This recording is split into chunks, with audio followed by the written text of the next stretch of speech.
Silahkan tanya langsung dengan atasan saya. Kalau tidak resmi, silakan bubar. Kami cuma mengikuti perintah. Saya akan laporkan tindakanmu. Jangan. Silahkan sekalian lapor Presiden. Seorang wanita muda dengan kacamata hitam duduk tenang. Wajahnya teduh, tak terganggu panas, dan dress kuning pendek ketat yang ia kenakan seolah menjadi titik cahaya di antara kerumunan abu-abu kendaraan lain. Mobil itu tiba-tiba dihentikan oleh seorang polisi yang berdiri di pos kecil pinggir jalan. Pos itu tampak kumuh dan seperti tidak resmi. Hanya beratapkan tenda usang dengan pelang lusuh bertuliskan, pemeriksaan kendaraan bermotor. Polisi yang menghentikan mobil itu berjalan lambat, penuh gaya. Matanya menyipit, tidak hanya menilai mobilnya, tapi juga si pengemudi. Ada senyum sinis yang tak disembunyikan. Entah karena cuaca panas atau karena motif lain, sorot matanya tak menunjukkan itikat baik. Wanita itu menurunkan kaca jendela, menyambut dengan anggukan sopan. Ada yang bisa saya bantu, Pak? Tanyanya tenang, suaranya lembut tapi tak bisa dianggap remeh. Polisi itu hanya melirik cepat ke arah wajahnya, lalu turun ke bagian ban, kaca, dan akhirnya plat nomor. Ia pura-pura mencatat sesuatu di buku kecil kumal yang dipegangnya. Ibu tahu nggak ini kaca terlalu gelap, melanggar aturan, dan ban ibu sudah aus. Bisa saya tilang sekarang juga, katanya sambil membetulkan ikat pinggangnya. Wanita itu tak langsung menjawab. Ia mengambil map dari dalam mobil dan menyerahkan seluruh dokumen, STNK, SIM, dan bukti uji KIR. Semuanya lengkap, bahkan lebih rapi dari rata-rata. Saya rasa kaca saya masih dalam batas toleransi. Mobil ini baru keluar dari bengkel servis. Silakan periksa, Pak. Jawabnya tetap sopan. Tapi justru sikap itu yang membuat si polisi makin kesal. Seolah kehilangan kuasanya. Tatapan sang polisi berubah tajam. Ibu jangan ngajarin saya soal aturan. Ya, ini kan bisa selesai cepat. Saya bantu ibu bantu saya. Katanya sambil mengedip satu mata. Suasana mendadak berubah. Jalanan tetap bising. Tapi di dalam mobil silver itu, waktu seakan berhenti. Wanita itu hanya menatapnya dalam diam. Maaf, Pak.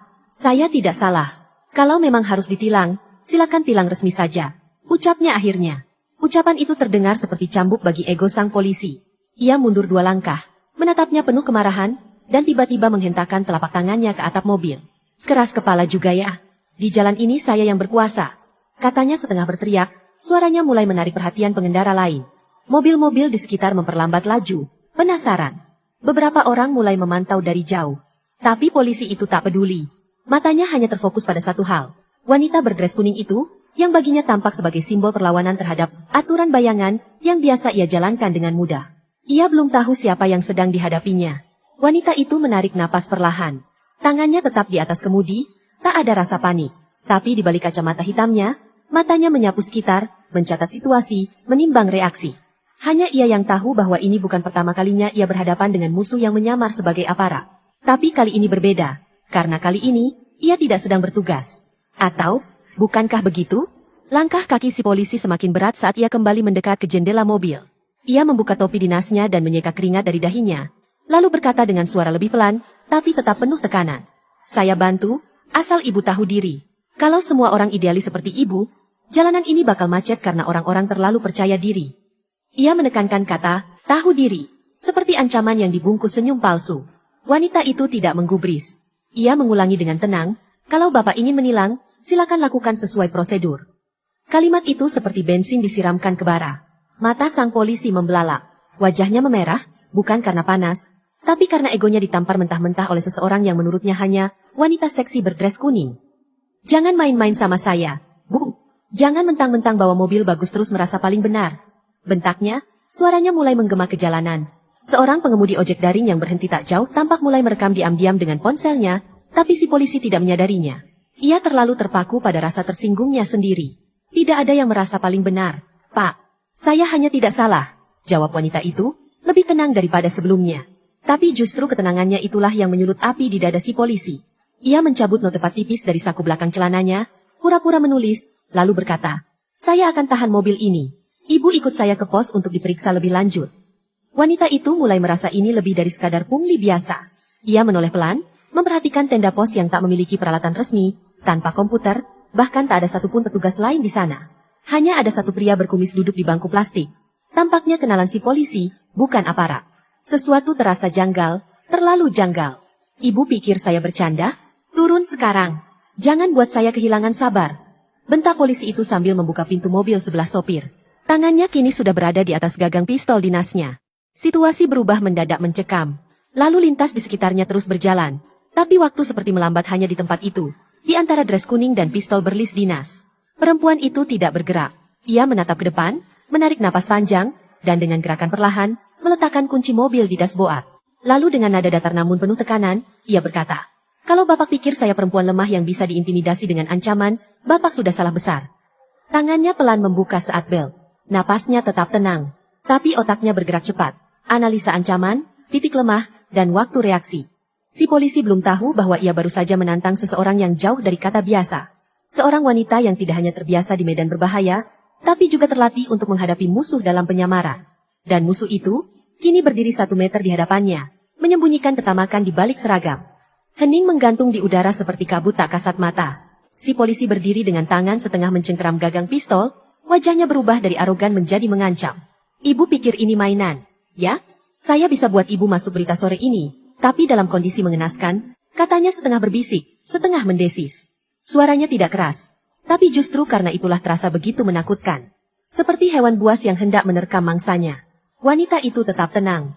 Ia turun dari mobil dengan gerakan perlahan dan anggun. Dres kuningnya berkibar pelan tertiup angin jalanan. Beberapa orang mulai berhenti di kejauhan, sensing bahwa sesuatu yang tidak biasa sedang terjadi. Tapi mereka tak berani mendekat. Ada aura kekacauan yang terasa dalam jarak 10 meter dari tempat itu. "Silakan, Pak. Kalau mau periksa kendaraan, lakukan. Tapi jangan bawa senjata ke arah saya," ucapnya dengan dingin. Namun kata-kata itu malah menyulut api. Si polisi mencabut pistol dari sarungnya dan langsung mengarahkannya ke wajah perempuan itu, tepat di bawah cahaya siang yang tajam. "1 langkah lagi, saya tembak. Biar semua orang tahu siapa yang berkuasa di jalan ini." Detik itu, dunia seperti berhenti berputar. Tangan beberapa warga mulai gemetar saat merekam, namun tak satu pun yang berani menghentikan. Seorang ibu muda di trotoar memeluk anaknya erat-erat, menghindar. Kepanikan mengendap di udara, tapi wanita berdres kuning itu tetap berdiri diam. Tatapannya tidak gentar, justru sebaliknya. Seperti mata elang yang sedang menimbang titik serang. "Kau baru saja membuat kesalahan terburuk dalam hidupmu," ucapnya pelan, tapi nadanya membuat bulu kuduk siapapun berdiri. Polisi itu terdiam sesaat, seperti tersengat. Ia tak menyangka wanita itu masih bisa berbicara tenang meski senjata mengarah tepat ke dahinya. Tidak ada air mata. Tidak ada ketakutan. Hanya kemarahan dingin yang nyaris tak kasat mata. Pistol itu sedikit gemetar di tangannya. Entah karena panas, atau karena suara-suara kecil yang mulai muncul dari kerumunan, rekam terus. "Itu pistol beneran tuh? Kok polisi kayak preman ya?" Desakan tak terlihat dari orang-orang yang menyaksikan mulai merayap ke tubuh si polisi. Tapi egonya tak membiarkannya mundur. Wanita itu perlahan mengangkat tangan kanannya ke arah tas kecil yang menggantung di bahunya. Polisi itu langsung refleks menaikkan pistol lebih tinggi. "Jangan gerak," teriaknya. Tapi perempuan itu tetap tenang. "Tenang saja, Pak. Saya cuma ingin tunjukkan satu hal." Ia membuka resleting perlahan.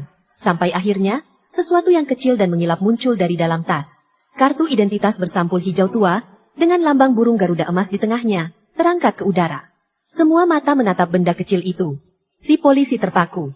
Tangannya turun perlahan, tak percaya. "Nama saya Letnan 1 Mitha, Korps Wanita TNI. Dan Bapak baru saja mengarahkan senjata ke perwira aktif." "Selamat, Pak. Permainanmu sudah selesai." Suasana mendadak lumpuh. Wajah polisi itu seketika kehilangan warna. Matanya menatap kosong pada kartu identitas yang kini berada di tangan wanita itu. Kartu dinas militer TNI aktif, lengkap dengan nomor registrasi, foto, dan lambang resmi negara. Pistol di tangannya turun pelan, tapi bukan karena kesadaran, melainkan karena tubuhnya tak lagi sanggup menopang kesombongan. "Teh tentara?" Suaranya tercekat. Mulutnya kering. Napasnya mendadak pendek. Letnan 1 Mitha melangkah maju 1 langkah, membuat si polisi spontan mundur. "Ya, Bapak baru saja menodong pistol ke seorang perwira TNI aktif. Di depan umum. Tanpa alasan hukum. Tanpa prosedur. Tanpa rasa malu." Katanya pelan tapi penuh tekanan. Suaranya tak perlu ditinggikan. Karena setiap katanya seperti peluru tajam yang menghujam langsung ke harga diri aparat korup itu. Kerumunan semakin banyak. Rekaman ponsel bermunculan dari segala arah. Beberapa warga bahkan mulai berteriak, "Ternyata dia tentara. Laporin aja, Bu. Pecat aja." Seorang pengemudi taksi online diam-diam sudah menelepon hotline pengaduan Polri. Polisi itu kini terjebak dalam jebakan yang ia pasang sendiri. Jebakan kesewenang-wenangan. Aku gak tahu, Bu. Maaf, saya kira ibu, ya saya kira cuma warga biasa." Polisi itu mulai gagap, mendekatkan kedua tangan ke dada, setengah hendak minta maaf, setengah ingin melarikan diri dari kenyataan.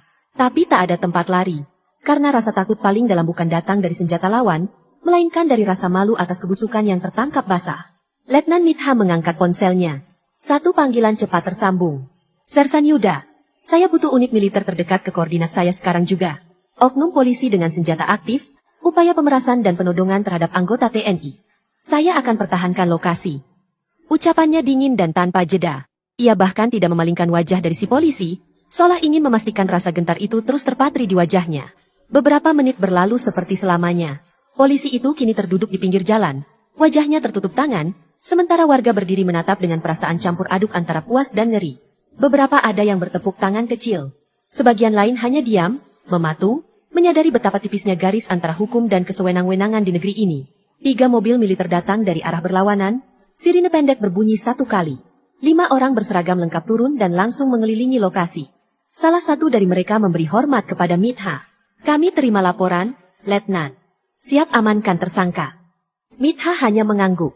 Polisi itu tak sanggup berdiri. Pistolnya diamankan oleh tentara, dan tangannya diborgol pelan-pelan. Ironis, oleh tangan yang dulu ia kira bisa ia taklukkan. Letnan Mitha berdiri di tengah jalan, dres kuningnya tetap berkibar pelan tertiup angin siang. Tapi kini ia bukan lagi sekadar wanita berdres seksi. Ia adalah simbol perlawanan, keberanian, dan kehormatan yang tidak bisa dibeli, ditakuti, atau dibungkam. Dan siang itu, di bawah langit Indonesia yang terik, kekuasaan palsu akhirnya tumbang oleh kebenaran sejati. Berita itu meledak seperti bom di tengah hari. Dalam waktu kurang dari 1 jam, video berdurasi 2 menit yang memperlihatkan oknum polisi menodongkan pistol ke seorang wanita seksi berdres kuning, yang ternyata seorang perwira TNI, menjadi viral di hampir semua platform media sosial. Judul-judul bermunculan, oknum polisi todong tentara wanita di siang bolong, TNI wanita gagalkan pemerasan jalanan, hingga yang lebih tajam, seragamu tak lagi suci, boom. Warganet tak tinggal diam. Ribuan komentar membanjiri akun resmi kepolisian. Beberapa mengutuk, beberapa menuntut keadilan, dan sebagian besar memuji keberanian Letnan Mitha. Publik yang selama ini jenuh dengan praktik pungli di jalanan, kini seakan mendapatkan pelampiasan yang sah. Melihat seorang preman berseragam dirobohkan oleh hukum dan keberanian dalam satu babak tunggal. Media berita pun bergerak cepat. Reporter berdatangan ke lokasi kejadian keesokan harinya. Jalan kecil yang biasanya lengang kini dipenuhi kamera dan mikrofon. Beberapa saksi mata memberi keterangan langsung.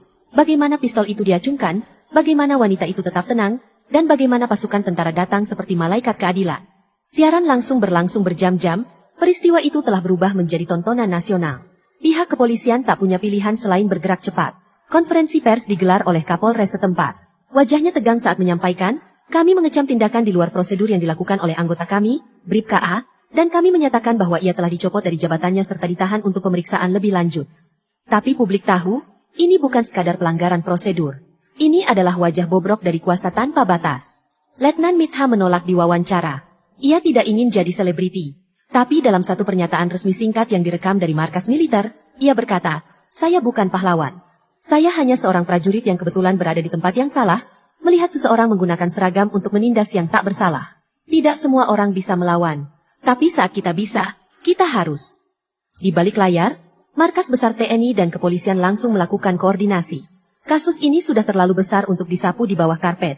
Beberapa nama lain mulai diselidiki, termasuk petugas-petugas pos bayangan yang sering muncul di berbagai titik kota.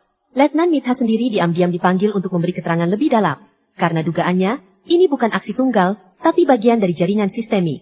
Sementara itu, masyarakat sipil pun mulai bergerak. LSM anti korupsi menawarkan bantuan hukum untuk warga lain yang pernah mengalami hal serupa. Beberapa influencer mulai membagikan cerita-cerita pribadi mereka tentang intimidasi di jalan. Efek domino mulai terjadi. Ketakutan bergeser arah, dari rakyat ke para pemegang kuasa yang mulai gemetar. Siang itu, di sebuah kafe kecil tak jauh dari markas militer, Letnan Mitha duduk sendirian menatap layar ponsel. Video kejadian itu kini tembus 12 juta penonton. Ia tersenyum kecil, bukan karena bangga, tapi karena sadar, terkadang, satu tindakan kecil bisa memicu badai yang mengubah wajah negeri. Matahari pagi itu bersinar lebih cerah dari biasanya, tapi udara di halaman Polres Jakarta Selatan terasa dingin dan tegang. Sebuah podium sederhana berdiri di bawah tenda putih, dikelilingi awak media dan puluhan petugas berseragam lengkap. Di barisan depan, berdiri seorang pria dengan wajah tertunduk, berseragam polisi tanpa pangkat dan nama, Bribka A, si oknum yang kini menjadi pusat badai nasional. Kapolres berdiri di podium, wajahnya dingin dan tanpa basa-basi. Dengan mempertimbangkan bukti visual, pengakuan saksi, dan fakta hukum yang tidak terbantahkan, suaranya menggema, maka Polri dengan ini menyatakan bahwa saudara Bribka A diberhentikan tidak dengan hormat dari Kepolisian Republik Indonesia.